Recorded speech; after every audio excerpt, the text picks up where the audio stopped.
The FBI's secret files on Martin Luther King Jr. are now public. Today, the administration released over 240,000 pages of records, despite opposition from King's family and from the Southern Christian Leadership Conference, which King co-founded. The civil rights leader's children called the release deeply personal and urged empathy and respect. The files, originally sealed until 2027, revealed decades of FBI surveillance aimed at discrediting King and the civil rights movement. Critics argue that the surveillance was illegal and unjust.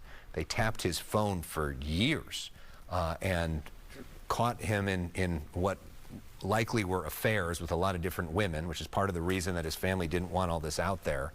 But now it is. Our chief meteorologist, Adam Kruger. Yeah, that does look very cool. I like the building. Definitely has that Jetsons vibe going on. I love it. All right, now let's check out a satellite, visible satellite from the last 3 hours. That's the loop we're looking at here because these clouds were stubborn to clear today. Notice at the start of the loop, covering a lot of the LA basin, then hovering over the coast, and then eventually, our current time, those clouds have completely cleared out, at least for now. But we're going to be back into that pattern tonight, tomorrow morning, where the cloud cover fills in. And we do expect overall, despite the cloud cover, whether it's here or not, the temperatures were going to be a little bit cooler today. That's what we're seeing right now. In fact, along the coastline, it's 60s, even 61 at Malibu. Inland, it's not that warm. 70s up through the San Fernando Valley, up to Porter Ranch, it's 81 though. And then in the Inland Empire, we have some 80s, but certainly not a heat wave or nowhere near it. Even in the desert, not that hot right now. 80s and some 90s across the high desert. Only 102 for Palm Springs, which is below average for that location for this time of year. Again, though, I talked about the clouds coming back in tonight and tomorrow morning, so that's exactly what we'll see. And not just cloud cover, but it's possible there's a little bit of really minor drizzle for a few hours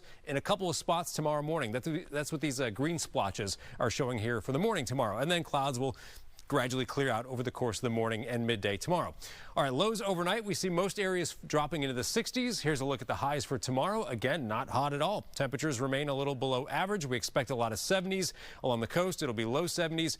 You go inland, 70s with a few 80s into the IE. Again, the deserts, we see how it's not going to be overly hot there. Here's more of a zoomed in view across our area tomorrow, a lot like today. So we'll have those 80s through the Inland Empire, into the valleys as well, dodging the 90s in those locations. A lot of the LA basin through Orange County, we've got highs in the 70s, and we've got near 70, maybe even a few upper 60s along the coastline. So heat holds off, quiet weather. We're going to see things kind of similar for several days in a row. We'll talk more about it, though, the overall U.S. weather pattern, where there is, by the way, a substantial heat wave going on, and we'll have our 7-day forecast all coming up a little later. For now, let's go back to you.